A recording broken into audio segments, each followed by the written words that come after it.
Hey, I'm Caramel. Welcome to my backwards compatibility review for Minecraft Dungeons on the PS5. This one's really interesting. I think it shows a lot of the strengths and weaknesses of the PS5 backwards compatibility. So let's get right into it. But before we talk about how the game performs on PS5, I think it's important that we first briefly go over how the game runs on PS4 and PS4 Pro. On PS4, the game runs at a resolution of 1080p, and it runs at a frame rate of 30 FPS. Now on PS4 Pro, the game runs at a resolution of dynamic 1350p to 1296p, which means the resolution can change depending on how much stuff is happening on the screen. But what's interesting is that on PS4 Pro, the game runs at 60 FPS compared to the base PS4's 30 FPS. Now, personally, I think the game should be able to run at 60 FPS on the base PS4 Pro, but that's not the case, and I think it's because they just didn't take enough time to optimize it well enough. Um, because Call of Duty Modern Warfare and games like that can run at 60 FPS, but not Minecraft Dungeons. Come on, but I think this is happening because Mojang is owned by Microsoft, and Microsoft makes Xbox, so I'm sure they focus on the Xbox side of the game more than the PlayStation. And there's more evidence for that, especially when we get onto the PS5 side of the game, how it performs on PS5 and the new generation consoles like the new Xboxes. But on PS5, let's get into that. So I got this game a few months ago. There is no PS5 version of the game, that's why it's backwards compatibility. It's on the PS4 Pro, running through the PS5's backwards compatibility system. And when I first got the game, I played a level of it, and then I realized, oh my gosh, there is just so much screen tearing happening all over the screen. It's hard to tell what's happening because just the entire screen is wobbling and shaking, and just lines are tearing through it. Like it's an old CRT TV. And I just didn't want to play at all because it was just so terrible. And I looked up the problem on the internet, and it seemed that everybody who was playing this game on PS5 had this problem. But then I did some more research and found that it doesn't happen on the PS4 or PS4 Pro, only on PS5. So it seemed to be a problem with the PS5 backwards compatibility because sometimes it can cause glitches and stuff like that. It's not always perfect. Judged on how the game felt, I believe that it was running at a 60 FPS, but VSync was just not enabled and causing screen tearing. And screen tearing is usually something that's pretty rare on consoles. You see a lot more on PCs, like if you have a 60 hertz monitor and you're running at a refresh rate higher than 60 hertz, you'll get screen tearing.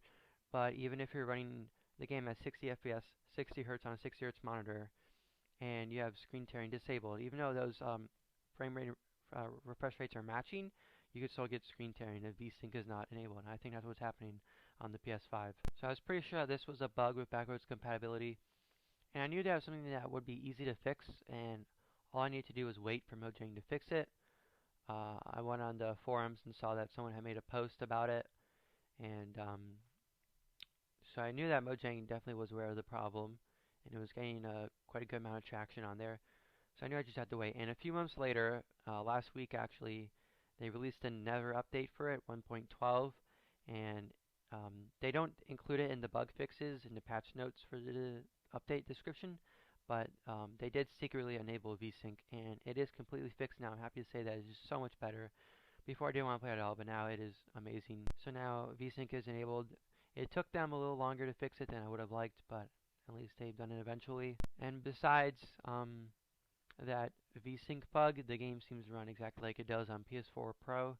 Runs at that same 1350 resolution, except I don't think it drops at all like it does on PS4 Pro sometimes. I think it's able to hold a lock 1350p, 60 FPS. On pretty much all consoles, the game did stutter a bit, like you'd be moving through a level and have to like load up a new section. The game would like stutter a bit, and that happened on all platforms, most prominently on the Switch. But on PS5, it's like the most minimal out of all of them. Um, if you weren't even aware that the game stuttered on the last generation of consoles, and I'm sure you wouldn't even notice it on the PS5, but it is there, but it is like super tiny and barely noticeable. The loading times I don't think are improved at all. They seem to be just as fast as they were on PS4 Pro. The one thing that happens on all consoles I played the game on is that on loading screens, it plays a bit of music, and the music when it's loading tends to like crackle and pop and like cut out a lot, in and out a lot. So that's definitely something that is still there. I'm surprised they haven't fixed that. It's been there a long time. But yeah, for PS5, the game is 1350p, 60 FPS. Loading times are not really improved. What's interesting is that on the Xbox Series X and S in this update, they've allowed the next generation Xboxes to support up to the Series X does 4K resolution and 120 FPS, and the Series S does 1440p resolution and 60 FPS. Um, I was saying earlier how I think they've uh, put more attention on the Xbox side of this game compared to PlayStation side because they haven't touched the PS5 version of the game at all. It just runs exactly like it did on PS4 Pro while they've updated the next generation Xboxes to run the game. I have learned that developers are not able to toggle 120 FPS support for PS4 games running in PS5 backwards compatibility like developers are able to do with the new Xboxes. To be able to get 120 FPS support in a game on the PS5, it has to be like an actual PS5 game, not running through backwards compatibility mode. But they definitely could make the game run at 4K through backwards compatibility mode and not just 1350p. So that's the story for Minecraft Dungeons on PS5. It was off to a rocky start with that, terrible screen tearing, but they fixed it now, and now it runs exactly like it does on the PS4, only now on the PS5. If Mojang could release a patch for Minecraft Dungeon that upgrades it to 4K, that'd be great. But until then, I guess we'll have to wait. I'm Buster Rhymes. Thank you for watching my video. If you found it, useful, helpful, entertaining anyway, please leave a like. Check out my other backwards compatibility reviews, and I'll see you in the next one.